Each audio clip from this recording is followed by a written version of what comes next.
ವಿಧಾನಸಭೆ ಮತ್ತು ಲೋಕಸಭೆಯಲ್ಲಿ ಮಹಿಳೆಯರಿಗೆ 33% ಮೀಸಲಾತಿ ಕಲ್ಪಿಸುವ ಮಹಿಳಾ ಮೀಸಲಾತಿ ತಿದ್ದುಪಡಿ ವಿಧೇಯಕಕ್ಕೆ ಲೋಕಸಭೆಯಲ್ಲಿ ನಿನ್ನೆ ಸೋಲಾಗುತ್ತಿದ್ದಂತೆ ಕಲಾಪದ ಹೊರಗಡೆ ಈ ವಿಧೇಯಕ ಸಂಬಂಧಪಟ್ಟಂತೆ ರಾಜಕೀಯ ಸ್ವರೂಪ ಪಡೆದುಕೊಂಡಿರುವಂಥದ್ದು.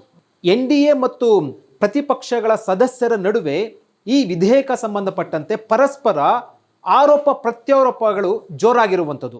ಏನಿದು ಆರೋಪ ಪ್ರತ್ಯಾರೋಪ, ರಾಜಕೀಯ ಸ್ವರೂಪ ಹೇಗೆ ಪಡೆದುಕೊಂಡಿದೆ, ಈ ಸಂಬಂಧಪಟ್ಟಂತೆ ಒಂದು ವರದಿ ಇಲ್ಲಿದೆ ನೋಡಿ. ಮಹಿಳಾ ಮೀಸಲಾತಿ ತಿದ್ದುಪಡಿ ವಿಧೇಯಕ ಈಗ ದೇಶಾದ್ಯಂತ ಭಾರಿ ಚರ್ಚೆಗೆ ಗ್ರಾಸವಾಗಿದೆ. ನಿನ್ನೆ ಸಂಸತ್ತಿನ ಒಳಗೆ ನಡೆದ ಚರ್ಚೆಗಿಂತಲೂ ಇಂದು ಸದನದ ಹೊರಗೆ ನಡೆಯುತ್ತಿರುವ ರಾಜಕೀಯ ವಾಕ್ಸಮರವೇ ಹೆಚ್ಚು ಸದ್ದು ಮಾಡುತ್ತಿದೆ. ಕೇಂದ್ರ ಸರ್ಕಾರದ ಮಹತ್ವಾಕಾಂಕ್ಷೆಯ ಕ್ಷೇತ್ರ ಮರು ವಿಂಗಡಣೆ ಮತ್ತು ಮಹಿಳಾ ಮೀಸಲಾತಿ ತಿದ್ದುಪಡಿ ವಿಧೇಯಕವನ್ನು ನಿನ್ನೆ ಲೋಕಸಭೆಯಲ್ಲಿ ಮಂಡಿಸಲಾಗಿತ್ತು. ಆದರೆ ಸಾಂವಿಧಾನಿಕ ತಿದ್ದುಪಡಿ ಅಗತ್ಯವಿದ್ದ 3/2 ಬಹುಮತದ ಕೊರತೆಯಿಂದಾಗಿ ಈ ಮಸೂದೆ ಲೋಕಸಭೆಯಲ್ಲಿ ಬಿದ್ದು ಹೋಗಿದೆ. ಸದನದಲ್ಲಿ ಹಾಜರಿದ್ದ 528 ಸದಸ್ಯರ ಪೈಕಿ 298 ಮಂದಿ ಮಸೂದೆ ಪರವಾಗಿ ಮತ ಚಲಾಯಿಸಿದರೆ 230 ಸದಸ್ಯರು ವಿರುದ್ಧವಾಗಿ ಮತ ಹಾಕಿದ್ದಾರೆ. ಮಸೂದೆ ಅಂಗೀಕಾರಕ್ಕೆ ಬರೋಬ್ಬರಿ 352 ಮತಗಳ ಅಗತ್ಯವಿದ್ದ ಕಾರಣ ವಿಧೇಯಕ ಪಾಸ್ ಆಗುವಲ್ಲಿ ವಿಫಲವಾಗಿದೆ. ವಿಧೇಯಕಕ್ಕೆ ಹಿನ್ನಡೆಯಾದ ಬೆನ್ನಲ್ಲೇ ಶನಿವಾರ ರಾಜ್ಯ ರಾಜಕಾರಣದಲ್ಲಿ ಕಾಂಗ್ರೆಸ್ ಮತ್ತು ಬಿಜೆಪಿ ಮುಖಂಡರ ನಡುವೆ ತೀವ್ರ ರಾಜಕೀಯ ಜಟಾಪಟಿ ಭುಗಿಲೆದ್ದಿದೆ. ಮಹಿಳಾ ಮೀಸಲಾತಿ ಮಸೂದೆಯೊಂದಿಗೆ ಕ್ಷೇತ್ರ ಮರು ವಿಂಗಡಣೆಯನ್ನೂ ತಳುಕು ಹಾಕಿದ್ದೇ ವಿಧೇಯಕದ ಸೋಲಿಗೆ ಪ್ರಮುಖ ಕಾರಣ ಎಂದು ಕಾಂಗ್ರೆಸ್ ನಾಯಕರು ಬಿಜೆಪಿ ವಿರುದ್ಧ ವಾಗ್ದಾಳಿ ನಡೆಸಿದ್ದಾರೆ. ಸಿಎಂ ಸಿದ್ದರಾಮಯ್ಯ, ಗೃಹ ಸಚಿವ ಡಾಕ್ಟರ್ ಜಿ ಪರಮೇಶ್ವರ್ ಹಾಗೂ ಬಿಕೆ ಹರಿಪ್ರಸಾದ್ ಸೇರಿದಂತೆ ಪ್ರಮುಖ ಕಾಂಗ್ರೆಸ್ ಮುಖಂಡರು ಮಹಿಳಾ ಮೀಸಲಾತಿ ವಿಧೇಯಕದ ಜೊತೆಗೆ ಏಕಾಏಕಿ ಕ್ಷೇತ್ರ ಮರು ವಿಂಗಡಣೆ ವಿಧೇಯಕವನ್ನು ತರುವ ಅಗತ್ಯವೇನಿತ್ತು ಎಂದು ಕೇಂದ್ರ ಸರ್ಕಾರವನ್ನು ಕಟುವಾಗಿ ಪ್ರಶ್ನಿಸಿದ್ದಾರೆ. ಕನ್ನಡದಲ್ಲಿ ನಾವು ಮಹಿಳಾ ಮೀಸಲಾತಿಗೆ ವಿರೋಧ ಇಲ್ಲ, ಯಾಕಂದರೆ 23ರಲ್ಲಿ ಪಾಸ್ ಆಗಿದೆ ಪಾರ್ಲಿಮೆಂಟ್, 23ರಲ್ಲಿ. ಸೊ ಅವರು ಇಂಪ್ಲಿಮೆಂಟ್ ಮಾಡಬೇಕಷ್ಟೇ. ಈಗ ಮುಂದಿನ ಚುನಾವಣೆಗೆ ಇಂಪ್ಲಿಮೆಂಟ್ ಮಾಡಲಿ. ಈಗ ಅವರು ಕಾನ್ಸ್ಟಿಟ್ಯೂಷನ್ ಅಮೆಂಡ್ಮೆಂಟ್ ತಂದದ್ರಿಂದ ಬಿದ್ದೋಯ್ತು.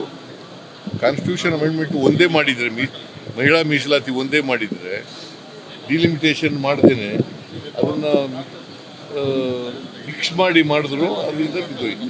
ಕಾನ್ಸ್ಟಿಟ್ಯೂಷನ್ ಅಮೆಂಡ್ಮೆಂಟ್ ಮಾಡಿದ್ರು. C they played politics. ಅವರು ರಾಜಕೀಯ ಮಾಡೋಕ್ಕೋಸ್ಕರ ಎರಡನ್ನೂ, ಡಿಲಿಮಿಟೇಷನ್ನು ಮತ್ತು ಮಹಿಳಾ ಮೀಸಲಾತಿ ಎರಡನ್ನೂ ಒಟ್ಟಿಗೆ ತಗೊಬಂದಿದ್ರು. ನಾವು we are against only delimitation, we are not against. ಏನು ಸ್ಥಳಗಳಿದೆ, ಸೀಟ್ಗಳಿದೆ, ಸಂಖ್ಯೆ ಇದೆ, ಅದನ್ನು ಹೆಚ್ಚು ಮಾಡುವಂಥ ತೀರ್ಮಾನವನ್ನು ಕೂಡ ಈ ಒಂದು ಮಸೂದೆಯಲ್ಲಿ ಅಳವಡಿಸ್ಕೊಂಡು ತಂದಿದ್ದಾರೆ. 543 ಸೀಟ್ಗಳಿರುವ ಲೋಕಸಭೆ ಸೀಟು 850 ಮಾಡತಕ್ಕಂಥ ರೀತಿಯಲ್ಲಿ ಇದನ್ನು ತಂದಿದ್ದಾರೆ. ಇದರ ಬಗ್ಗೆ ಚರ್ಚೆ ಆಗಬೇಕಾಗಿತ್ತಲ್ವಾ? ವಿರೋಧ ಪಕ್ಷದವರನ್ನ ವಿಶ್ವಾಸಕ್ಕೆ ತೆಗೆದುಕೊಳ್ಬೇಕಾಗಿತ್ತು, ಚರ್ಚೆ ಮಾಡಬೇಕಾಗಿತ್ತು.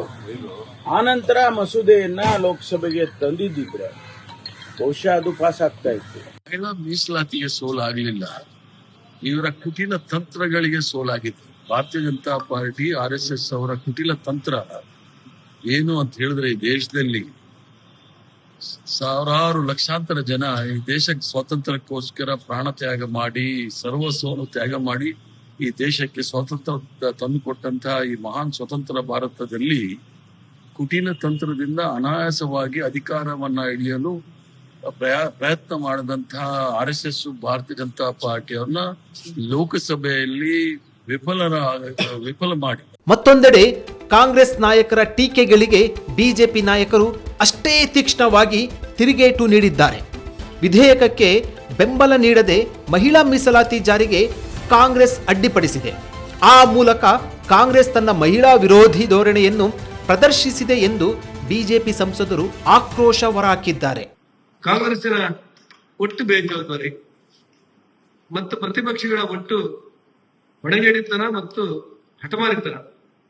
ಮೋದಿಯವರ ಕಾಲದಲ್ಲಿ ಈ ಮಹಿಳಾ ಮೀಸಲಾತಿ ಬಂತು ಅನ್ನುವಂಥ ಗೌರವ ನರೇಂದ್ರ ಮೋದಿ ಅವರಿಗೆ ಬಿಜೆಪಿಗೆ ಸಿಗಬಾರದು ಅನ್ನೋ ಒಂದೇ ಕಾರಣಕ್ಕೋಸ್ಕರ ಅಲ್ಲದೆ ಇರುವಂತಹ ಟೀಕೆಗಳನ್ನ ಮಾಡಿ ಕೆಲವು ಕಾರಣಗಳನ್ನು ಕೊಟ್ಟು ಈ ಮಸೂದೆಯನ್ನು ಅವರು ತಿರಸ್ಕರಿಸಿದ್ದಾರೆ. ಇದೊಂದು ಬಹಳ ಒಂದು ಸುವರ್ಣ ಅವಕಾಶ. ನಮ್ಮ ಪ್ರಜಾಪ್ರಭುತ್ವದ ವ್ಯವಸ್ಥೆಯಲ್ಲಿ ನಮ್ಮ ಮಹಿಳಾ ಸಮುದಾಯಕ್ಕೆ 33% ಮಹಿಳಾ ಮೀಸಲಾತಿಯನ್ನು ಕೊಡುವಂತದ್ದು ಸುವರ್ಣ ಅವಕಾಶವನ್ನ ನಿನ್ನೆ ಅದನ್ನ ಪಾಸ್ ಆಗ್ಲಿಕ್ಕೆ ಬಿಡ್ಲಿಲ್ಲ ವಿರೋಧ ಪಕ್ಷದವರು. ಇದರಿಂದ ವಿರೋಧ ಪಕ್ಷದವರು ಅದಕ್ಕೆ ಅಡ್ಡ ಹಾಕಿದ್ರಿಂದ ಇವತ್ತು ಆ ಮಸೂದೆಗೆ ಸೋಲಾಗಿದೆ. ಇದು ನಿಜವಾಗ್ಲೂ ನಾವು ನಮ್ಮ ಮಹಿಳಾ ಸಮುದಾಯಕ್ಕೆ ಮಾಡತಕ್ಕಂತ ಒಂದು ದೊಡ್ಡ ಅವಮಾನ ಅಥವಾ ಅಪಮಾನ ಮತ್ತು ಅಗೌರವ ಅಂತ ನನ್ನ ಭಾವನೆ. ಒಟ್ಟಿನಲ್ಲಿ ಮಹಿಳೆಯರ ರಾಜಕೀಯ ಪ್ರಾತಿನಿಧ್ಯದ ವಿಚಾರವೀಗ ಸಂಪೂರ್ಣವಾಗಿ ರಾಜಕೀಯ ಜಟಾಪಟಿಗೆ ಸಿಲುಕಿದೆ. ನಾಯಕರ ಪರ ವಿರೋಧದ ಕೆಸರಾಚಾಟ ತಾರಕಕ್ಕೇರಿದ್ದು ಮುಂಬರುವ ದಿನಗಳಲ್ಲಿ ಈ ವಾಕ್ಸಮರ ಇನ್ನಷ್ಟು ಕಾವು ಪಡೆದುಕೊಳ್ಳುವ ಎಲ್ಲ ಸಾಧ್ಯತೆಗಳು ಗೋಚರಿಸುತ್ತಿವೆ.